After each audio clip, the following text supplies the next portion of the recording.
Sama-sama doa dalam hati.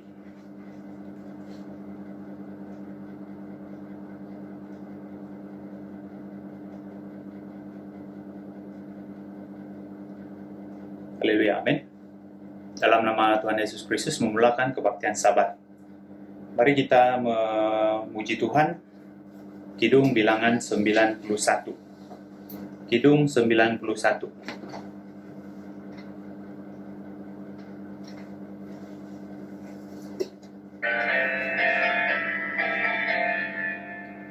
Semalam ku kenang kasih-Mu, Yesus, betapa tinggi dan dalam. Kasih-Mu selamanya sertaku, Yesus, melimpah dalam hatiku. Kau rela turun ke dunia, Yesus, tinggalkan tata yang mulia.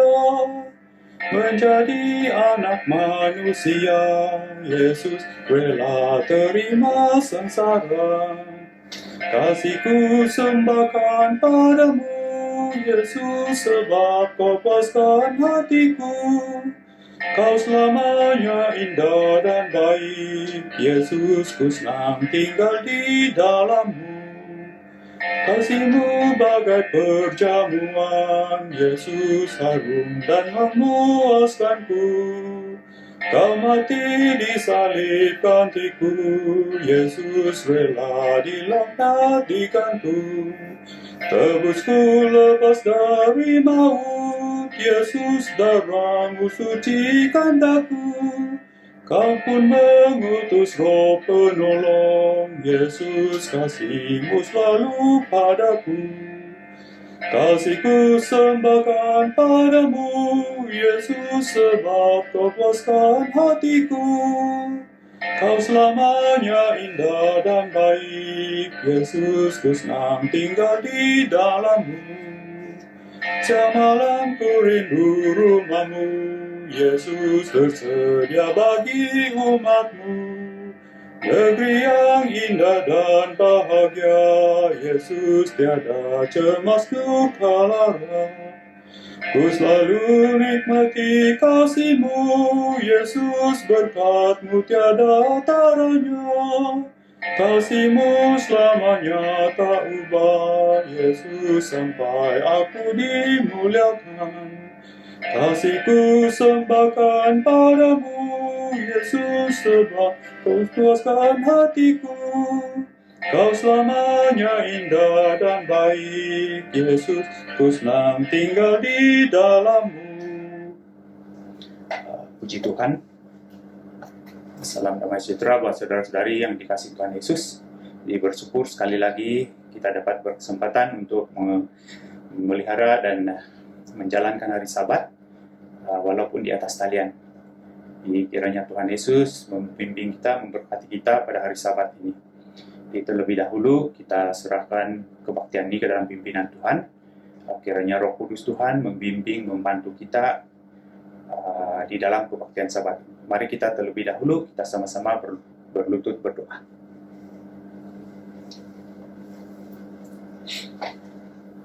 Dalam nama Tuhan Yesus Kristus kami berdoa. Haleluya, puji Tuhan Yesus. Haleluya, haleluya, haleluya, haleluya, haleluya, haleluya, haleluya.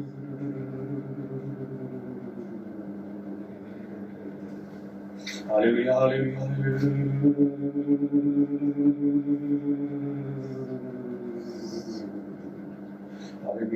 haleluya.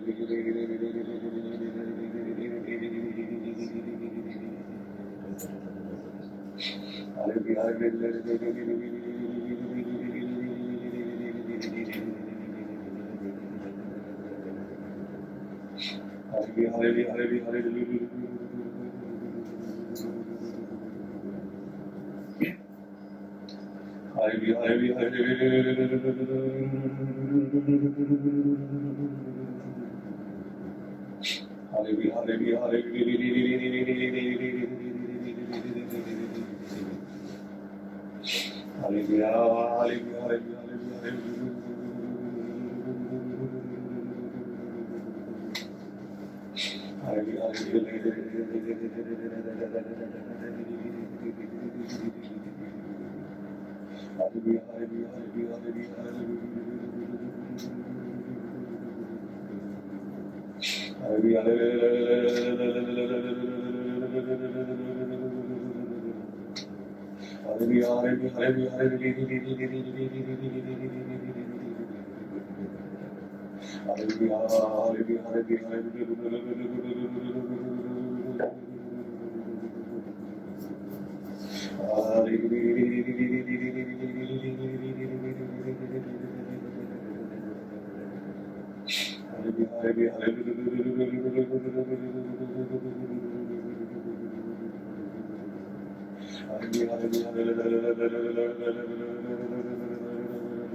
Amin. Salam damai sejahtera buat saudara-saudari yang dikasihi Tuhan Yesus. Syukur pada Tuhan Yesus, hari ini sekali lagi kita berkesempatan untuk menjalankan ibadah hari Sabat. Kiranya Roh Kudus membantu dan membimbing kita. Roh Kudus memberi kita hati yang bersedia untuk menerima firman Tuhan, dan juga kiranya kita dapat memberikan kemuliaan kepada nama Tuhan Yesus Kristus. Dalam nama Tuhan Yesus Kristus, saya berkongsi kesaksian firman Tuhan dari Alkitab. Bagi tujuan untuk pelajaran kita bersama pada hari ini, dengan tujuan untuk saling mendorong dan membimbing dalam iman, dan untuk menguatkan dalam iman kepercayaan kita. Pada petang ini, pada hari Sabat ini, saya ingin berkongsi dengan saudara-saudari sekalian. Tajuk bagi perkongsian hari ini ialah Tuhan, Dia yang engkau kasihi sakit. Saudara-saudari yang dikasihi Tuhan Yesus, saya percaya ada di kalangan saudara-saudari yang begitu mengenali dan begitu biasa dengan tajuk yang saya gunakan pada hari ini. Tajuk yang digunakan pada petang ini diambil dari ayat di dalam Injil Yohanes. Mari kita lihat Injil Yohanes pasal 11. Injil Yohanes pasal 11 ayat 3. Injil Yohanes pasal 11 ayat 3. Dan Lazarus yang sakit itu adalah saudaranya. Kedua perempuan itu mengirim kabar kepada Yesus, "Tuhan, dia yang engkau kasihi sakit." Puji Tuhan. Jadi tajuk ini diambil daripada ayat di dalam firman Tuhan dalam Yohanes pasal 11 ayat 3 di sini.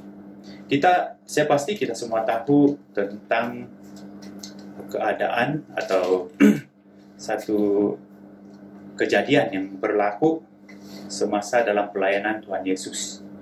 Pada ketika ini 3 orang adik-beradik, yaitu Maria, Marta, dan Lazarus adalah terdiri dari satu keluarga yang begitu dekat di dalam pelayanan Tuhan Yesus. Pada ketika ini kedua bersaudara yaitu Maria dan Marta ini mengirimkan kepada Tuhan Yesus satu berita, memberitahu bahwa dia, yaitu merujuk kepada Lazarus itu, yang dikasihi Tuhan Yesus sakit. Kita tahu dari cerita ini secara ringkasnya di dalam Yohanes pasal 11 dari ayat 1 hingga ayat 44. Di dalam ayat Alkitab ini menuliskan tajuk bagi perangkap pasal 11 ini adalah Lazarus dibangkitkan. Diringkaskan cerita Lazarus yang sakit itu akhirnya karena tidak disembuh ataupun karena tidak sembuh dari penyakit, maka dia pun mati. Jadi sudah mati, dikuburkan. Ayat Alkitab memberitahu kita Yesus dan murid-muridnya datang ke tempat itu setelah Lazarus itu sudah pun dikebumikan beberapa hari. Dan ketika Yesus dan murid-muridnya sampai ke tempat itu, kedua bersaudara yaitu Maria dan Marta ini, mereka berjumpa dengan Yesus ketika Tuhan Yesus belum sampai ke rumah mereka, ketika Tuhan Yesus masih di perjalanan. Jadi mereka berjumpa Tuhan Yesus dan berkata dalam bunyi perkataan yang sama, yaitu jika sekiranya Yesus datang lebih awal, maka saudara mereka itu Lazarus tidak akan mati. Jadi dari sana diringkaskan seterusnya, Yesus telah menyembuhkan ataupun telah membangkitkan Lazarus dari kematian. Saudara-saudari, hari ini kita tidak akan berbincang ataupun mendalami tentang kejadian sewaktu Lazarus ini sakit dan dikebumikan. Tetapi dari kejadian ini, apa yang Alkitab mengajarkan kepada kita, secara ringkasnya saya memberitahu, yaitu yang pertama, dari kebangkitan Lazarus ini dibangkitkan oleh Tuhan Yesus, ialah yang pertama, Yesus membuktikan bahwa Yesus itu adalah Tuhan dan dia berkuasa atas kematian. Yang kedua, atas sebab untuk memberikan hidup kekal kepada manusia dengan syarat percaya kepadanya.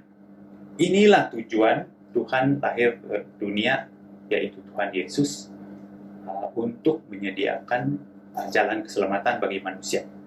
Kita lihat, ini kita boleh lihat di dalam Yohanes pasal 11 ayat 25 dan ayat 26.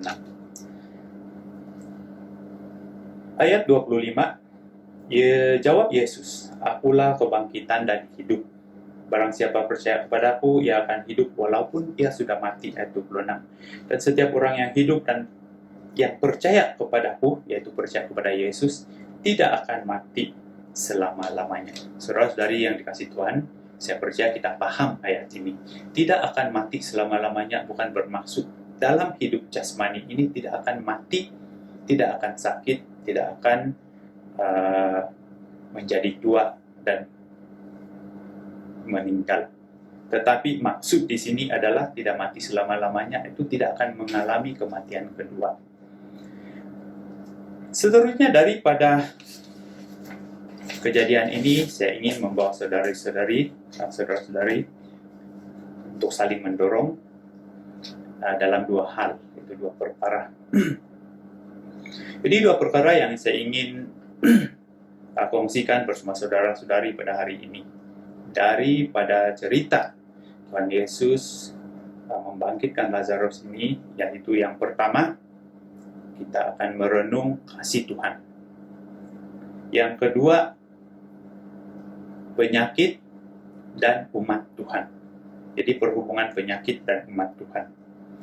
Yang bahagian yang pertama, yaitu dari kasih Tuhan. Kita tahu di dalam Alkitab banyak mencatatkan, banyak memberitahu kita tentang Tuhan kita ini, yaitu Yesus Kristus, yaitu Juru Selamat yang tunggal ini adalah Tuhan yang Maha Pengasih. Dan dari sudut ini, hari ini kita akan mendorong sesama. Kita lihat pertama di dalam Yohanes, Injil Yohanes pasal 3, ayat 16 dan 17. Kita lihat Yohanes pasal 3, ayat 16 dan ayat 17. Ayat 16. Kerana begitu besar kasih Tuhan akan dunia ini sehingga Ia telah mengaruniakan anaknya yang tunggal, supaya setiap orang yang percaya kepadanya tidak binasa melainkan beroleh hidup yang kekal. Ayat 17. Sebab Tuhan mengutus anaknya ke dalam dunia bukan untuk menghakimi dunia, melainkan untuk menyelamatkan oleh Dia. Jadi yang pertama di sini Alkitab dengan jelas memberitahu kita begitu besar kasih Tuhan terhadap manusia. Jadi Dia mengutus anaknya yang tunggal, yaitu kita tahu Yesus Kristus, ke dalam dunia untuk menyelamatkan. Jadi Dia ingin menyelamatkan siapa? Tuhan ingin menyelamatkan siapa? Kita lihat juga di dalam 1 Timotius. 1 Timotius pasal 2. 1 Timotius pasal 2 ayat 3 dan ayat 4. 1 Timotius pasal 2 ayat 3. Itulah yang baik dan yang berkenan kepada Tuhan, Juru Selamat kita, ayat 4. Yang menghendaki supaya semua orang diselamatkan dan memperoleh pengetahuan akan kebenaran. Jadi Tuhan mengutus anaknya yang tunggal ke dalam dunia untuk menyelamatkan semua orang. Kita memberitahu kita bahwa manusia ini telah tersesat karena dosa. Jadi karena dosa manusia tersesat, tidak dapat kembali kepada Tuhan. Oleh itu, Tuhan mengutus anaknya Yesus Kristus ke dunia untuk menyelesaikan jalan penyelamatan ini. Dari situ, kasih Tuhan itu telah menjadikan kita, saudara dan saya, sebagai manusia-manusia yang telah beroleh kasih karunia Tuhan. Di hari ini, saudara-saudari kita yang sudah dibaptis dalam nama Tuhan Yesus Kristus untuk pengampunan dosa, hari ini sudah menerima, sudah beroleh kasih Tuhan, sudah berada di dalam golongan orang-orang yang dikasihi Tuhan, yang lebih dikasihi Tuhan, karena kita paham dan menerima Tuhan itu sebagai Juru Selamat kita. Kasih ini memberi kita pengharapan, saudara dan saya tahu, pengharapan hidup kekal, yaitu di dalam kerajaan Tuhan di sorga, tinggal memerintah bersama-sama Tuhan selama-lamanya. Roma pasal 5 ayat 5. Kita lihat juga Roma pasal 5 ayat 5. Roma pasal 5 ayat 5. Dan pengharapan tidak mengecewakan karena kasih Tuhan telah disurahkan ke dalam hati kita oleh Roh Kudus yang telah dikaruniakan kepada kita. Hari ini pengharapan kita di dalam Tuhan Juru Selamat ini lebih lagi dibuktikan dengan pencurahan Roh Kudus ke dalam hati kita. Kita tahu fungsi Roh Kudus itu sebagai penolong dan juga sebagai meterai bahagian kita di dalam kehidupan kekal. Efesus pasal 1 ayat 13. Kita lihat Efesus pasal 1. Efesus pasal 1 ayat 13 dan ayat 14. Ayat 13. Di dalam Dia kamu juga, karena kamu telah mendengar firman kebenaran yaitu Injil keselamatanmu. Di dalam Dia kamu juga ketika kamu percaya dimeteraikan dengan Roh Kudus yang dijanjikannya itu, ayat 14. Dan Roh Kudus itu adalah jaminan bahagian kita sampai kita memperoleh seluruhnya, yaitu penebusan yang menjadikan kita milik Tuhan untuk memuji kemuliaan-Nya. Di hari ini, kasih karunia yang kita terima itu dengan bukti pencurahan Roh Kudus ke atas kita menjadi nyata. Kalau kita mencatatkan pengharapan yang nyata daripada bukti Roh Kudus yang Roh Kudus yang dijanjikan Tuhan itu dicurahkan ke dalam kita, ke dalam hati kita. Hari ini kita adalah bait Roh Kudus. Oleh itu kita ini adalah orang-orang yang dikasihi Tuhan. Jadi hari ini kita haruslah memelihara status kita, ini status yang dikasihi Tuhan. Kemudian daripada itu, jika kita merujuk kembali ke dalam kejadian yang berlaku kepada Lazarus. Lazarus itu juga kita mencatatkan dia dikasihi Tuhan, tetapi akhirnya dia mati karena sakit. Dan Alkitab mencatatkan, kita sudah baca. Daripada sudut yang sama, pada hari ini kita juga orang-orang yang sudah menerima kasih karunia, yang sudah menerima bukti kasih Tuhan di dalam kita. Pun karena kita ini hidup di dalam darah dan daging, hidup di dalam jasmani, di bawah matahari, kita pun akan melalui nasib yang sama. Jadi kita tidak bolehlah mengatakan, Tuhan, hari ini karena saya percaya kepada Tuhan, hari ini karena saya sudah menerima karunia Roh Kudus, yaitu meterai janji Tuhan, maka hari ini sampai kepada masa Tuhan memanggil saya, tidaklah akan terjadi dalam hidup saya kesakitan, mengalami penyakit, mengalami kematian. Itu tidak akan berlaku. Malah sebaliknya, kita sama seperti manusia-manusia yang ada di bumi ini, kita terpaksa melalui nasib yang sama. Pengkhotbah mengatakan nasib semua orang sama. Kita lihat Pengkhotbah pasal 9. Kita lihat Pengkhotbah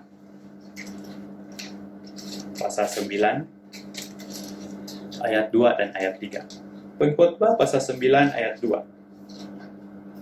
Segala sesuatu sama bagi sekalian, nasib orang sama, baik orang yang benar maupun orang yang fasik, orang yang baik maupun orang yang jahat, orang yang tahir maupun orang yang najis, orang yang mempersembahkan korban maupun tidak mempersembahkan korban.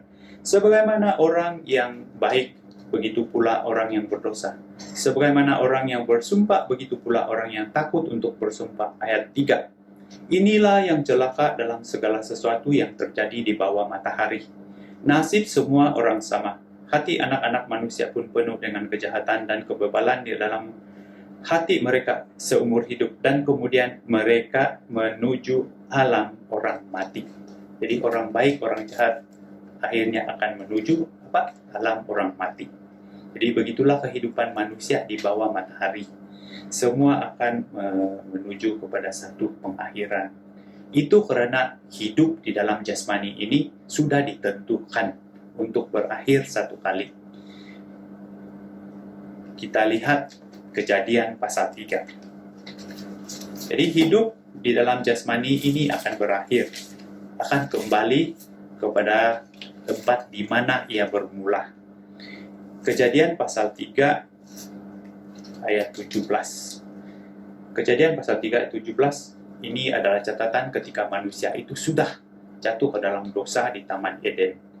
Ayat 17, lalu firman-Nya, itu firman Tuhan kepada manusia itu, karena engkau mendengarkan perkataan istrimu dan memakan dari buah pohon yang telah kuperintahkan kepadamu, jangan makan daripadanya, maka terkutuklah tanah karena engkau dengan bersusah payah engkau akan mencari rezekimu dari tanah seumur hidupmu. Ayat 18. Kita lompat ayat 19. Ayat 19. Dengan berpeluh engkau akan mencari makananmu sampai engkau kembali lagi menjadi tanah. Karena dari situlah engkau diambil sebab engkau debu dan engkau akan kembali menjadi debu. Jadi di sini kita melihat asal usul tubuh badan manusia itu Tuhan ciptakan dari tanah. Dan karena manusia itu hidup disebabkan oleh roh yang diberikan oleh Tuhan. Jadi pada akhirnya karena dosa, tubuh ini akan kembali menjadi debu dan roh itu kembali kepada Tuhan. Di dalam Ibrani juga memberitahu kita. Kita lihat Ibrani pasal 9 ayat 27. Ibrani pasal 9 ayat 27. Ibrani pasal 9 ayat 27. Dan sama seperti manusia ditetapkan untuk mati hanya satu kali saja, dan sesudah itu dihakimi. Jadi manusia yang hidup dalam tubuh badan jasmani ini, darah dan daging, bagaimanapun, siapapun, apapun status manusia, akan mati juga satu kali. Ya, jadi inilah yang menjadi pengakhiran bagi semua orang di dalam dunia ini, semua orang di bawah matahari ini. Jadi secara ringkasnya maksudnya, murid Tuhan Yesus juga akan menerima nasib yang sama. Orang yang dikasihi Tuhan juga akan menerima, menjalani nasib yang sama. Tetapi bagi kita umat Tuhan, bagi kita yang sudah menerima kasih Tuhan, apa yang harus kita buat? Ya, yang pertama, harus memahami, yaitu kehendak Tuhan. Apa yang Tuhan kehendaki bagi kita? Contohnya, ataupun maksudnya. Ketika kita sehat, ketika kita senang, apa yang Tuhan mau kita buat? Apa yang kita boleh lakukan untuk Tuhan? Apa yang kita boleh perbuat untuk gereja? Ketika kita sakit dan susah, apa yang harus kita lakukan? Bagaimana kita boleh membantu di dalam pekerjaan Tuhan? Apa yang kita boleh lakukan di dalam keadaan kita? Apa tujuan Tuhan memberi kita keadaan demikian? Jadi sebagai umat Tuhan, murid yang dikasihi Tuhan, inilah perkara-perkara ataupun hal-hal yang kita perlu pertimbangkan di dalam keadaan kita, dan bagaimana kita dapat mencari jawaban apa kehendak Tuhan terhadap kita. Jadi semada kita kaya miskin, senang susah, apa kehendak Tuhan bagi kita di dalam keadaan kita? Contohnya pada hari Sabat, dalam keadaan sekarang ini, bagi kita yang serba kekurangan, ya, karena kebaktian atas talian ini memerlukan kita mempunyai data internet. Dan bersyukur juga karena pimpinan Tuhan, kerajaan memberi kita kelonggaran mendapat free 1 gigabyte kan data setiap hari. Jadi pada hari Sabat, kehendak Tuhan bagi kita, murid-murid Tuhan, pastilah memelihara dan menguduskan hari Sabat. Dengan cara bagaimana? Berkebaktian. Jadi berkebaktian itu memerlukan data karena kebaktian atas talian. Jadi pada hari Sabat, Tuhan memerlukan kita untuk, kehendak Tuhan untuk kita pada hari Sabat ialah untuk menjalankan kebaktian hari Sabat. Maka pada hari Sabat, kita menggunakan data internet itu untuk memelihara dan menguduskan hari Sabat dengan menjalankan ibadah kebaktian Sabat atas talian. Jadi itu adalah contoh bagaimana kita melihat apa kehendak Tuhan dalam kehidupan kita. Efesus pasal 5 ayat 17. Kita lihat Efesus pasal 5 ayat 17.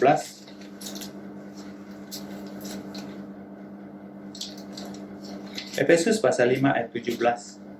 Sebab itu janganlah kamu bodoh, tetapi usahakanlah supaya kamu mengerti kehendak Tuhan. Jadi penulis Efesus, Rasul Paulus mengatakan, orang yang tidak mengenal kehendak Tuhan adalah tergolong dalam golongan orang-orang yang bodoh di hadapan Tuhan. Jadi kita bukanlah orang-orang yang dari golongan tersebut. Kemudian yang kedua, hati yang dapat bersyukur dalam segala keadaan. Kita harus ada hati yang dapat bersyukur dalam segala keadaan, terutama dalam keadaan yang buruk. Dalam keadaan senang, senang saja kita cakap, syukur, puji Tuhan, hari ini adalah hari yang baik. Tetapi dalam keadaan yang sukar, bagaimana kita boleh ada hati yang dengan senang mengatakan, mengucapkan syukur kepada Tuhan. Kita lihat di dalam 1 Tesalonika. 1 Tesalonika pasal 4. 1 Tesalonika pasal 4 ayat 4. hingga ayat 17. Ayat 14. Karena jikalau kita percaya bahwa Yesus telah mati dan telah bangkit, maka kita percaya juga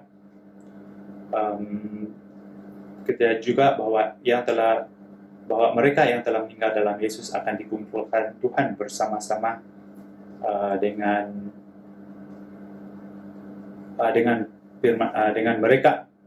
Dia.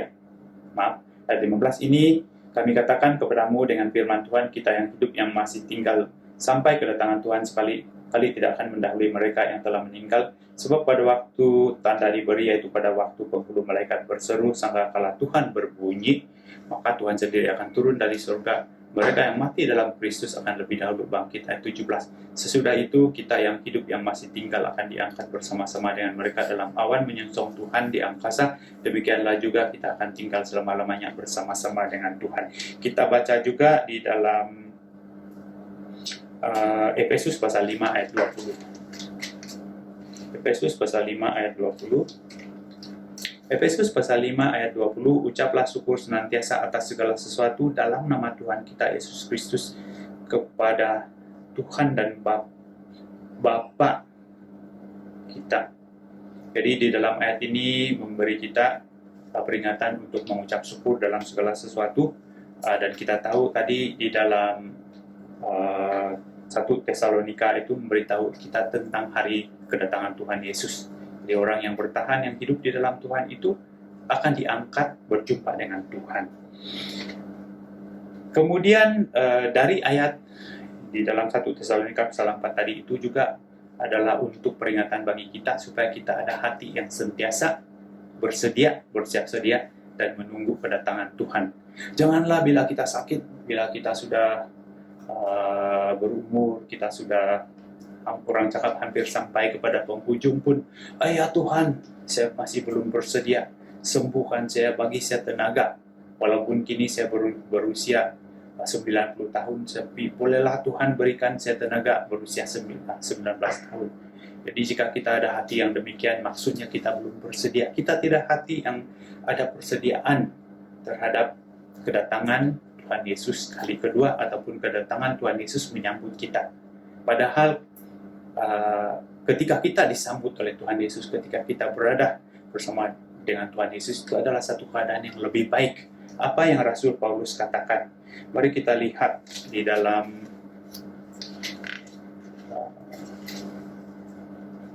Filipi. Kita lihat Filipi pasal 1 ayat 23 dan 24. Kita baca ayat 23. Filipi pasal 1 ayat 23. Terdesak dari dua pihak. Aku ingin pergi dan diam bersama-sama dengan Kristus. Yang jauh lebih baik. Di Paulus ketika ini dia sudah paham tentang arah tujuan hidup dia, yaitu satu, kematian jasmani. Satu lagi, dia harus hidup menderita di dalam dunia supaya dia dapat menjalankan amanat Tuhan untuk memberitakan Injil. Di Paulus memberi kita satu penjelasan, yaitu kalau dia mati jasmani, dia mati. Dalam Filipi pasal 1 ayat 23 ini mengatakan, itu memang jauh lebih baik tinggal dengan Kristus, memerintah dengan Kristus jauh lebih baik. Tetapi karena tugas, dia juga berkata jika Tuhan mahu dia masih tinggal di dunia untuk melakukan pelayanan, dia juga gembira untuk melakukannya karena itu adalah kehendak Tuhan. Jadi Paulus ini seorang yang begitu beriman dan begitu taat menjalankan firman Tuhan.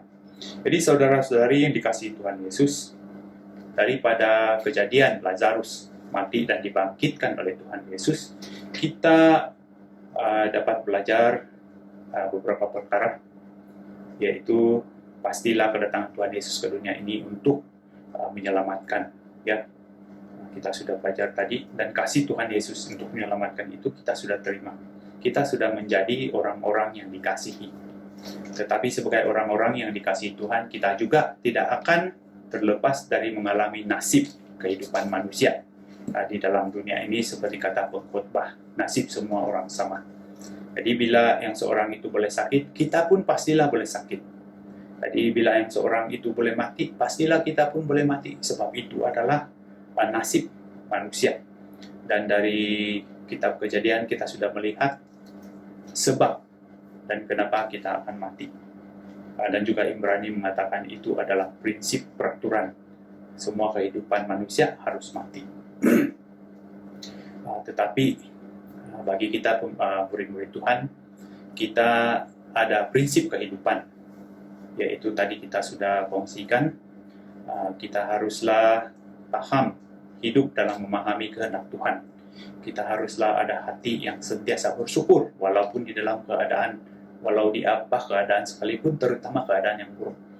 Ya, dan juga kita harus ada hati yang sentiasa bersiap sedia menerima kedatangan dan panggilan Tuhan Yesus kepada kita.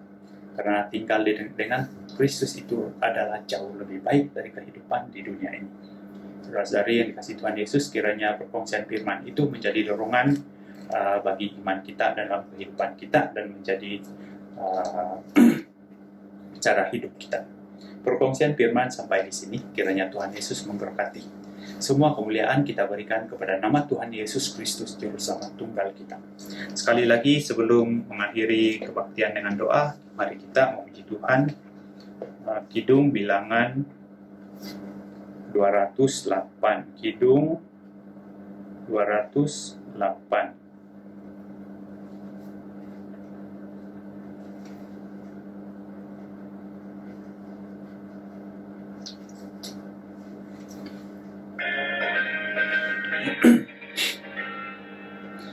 Di hari Yesus datang, malak meniup sangkakala, amatlah mulia Tuhan di angkasa.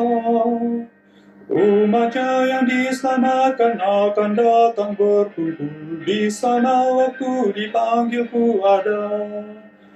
Di sana waktu dipanggil, di sana waktu dipanggil, di sana waktu dipanggil, di sana waktu dipanggilku ada. Yang mati dalam Tuhan dibangkitkan lebih dulu, dan masih hidup pun akan diubah. Bersama-sama Dia yang berias. Di sana aku dipanggilku ada. Di sana waktu dipanggil, di sana waktu dipanggil, di sana waktu dipanggil, di sana waktu dipanggilku ada. Patutlah kita kerja siang malam untuk Tuhan, kabarkan anugerah keselamatannya. Banyak mencari jiwa pasti terima pahala, di sana waktu dipanggilku ada. Di sana waktu dipanggil, di sana waktu dipanggil, di sana waktu dipanggil, di sana waktu dipanggilku ada. Kepada Tuhan Yesus, kebaktian kita akan berakhir di sini. Sekali lagi kita akan sama-sama berdoa. Di dalam doa kita jangan lupa saling mendoakan. Dikiranya Tuhan memberi kita iman dengan pertolongan Roh Kudus, kita dapat hidup mencari kehendak Tuhan. Kita jangan lupa mendoakan semua saudara-saudari seiman kita di seluruh dunia, terutama mereka yang sedang menghadapi sakit penyakit dan juga segala masalah. Seterusnya mari kita sama-sama berdoa.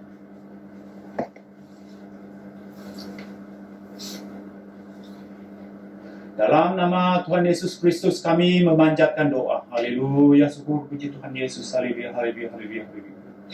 Haleluya, haleluya, haleluya,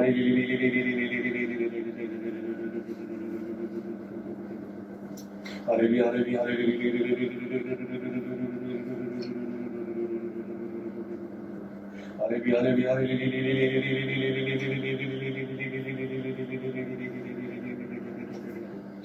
Haleluya, haleluya, haleluya, haleluya, haleluya.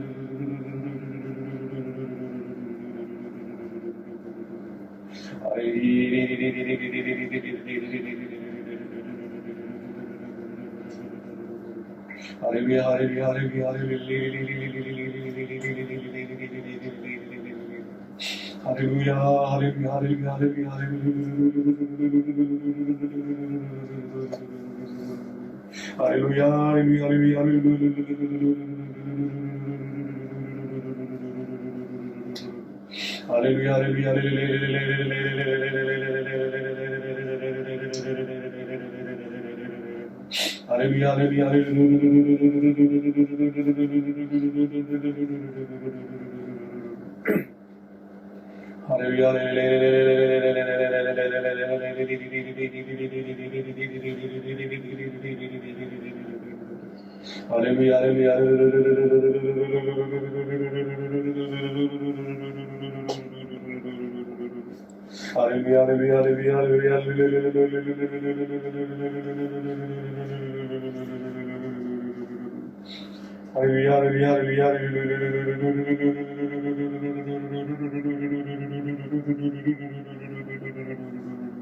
haleluya, haleluya, haleluya, haleluya, haleluya, haleluya, haleluya, Amin.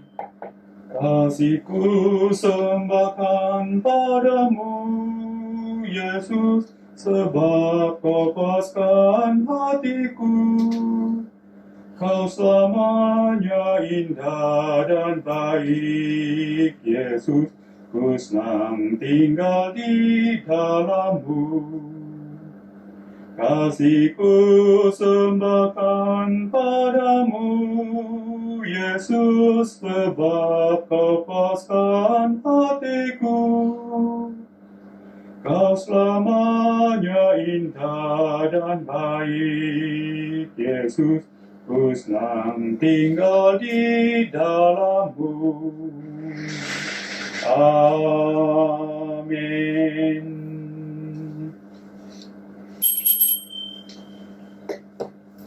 Syukur puji Tuhan Yesus, kebaktian sahabat kita sampai di sini. Tuhan Yesus memberkati. Haleluya, amin.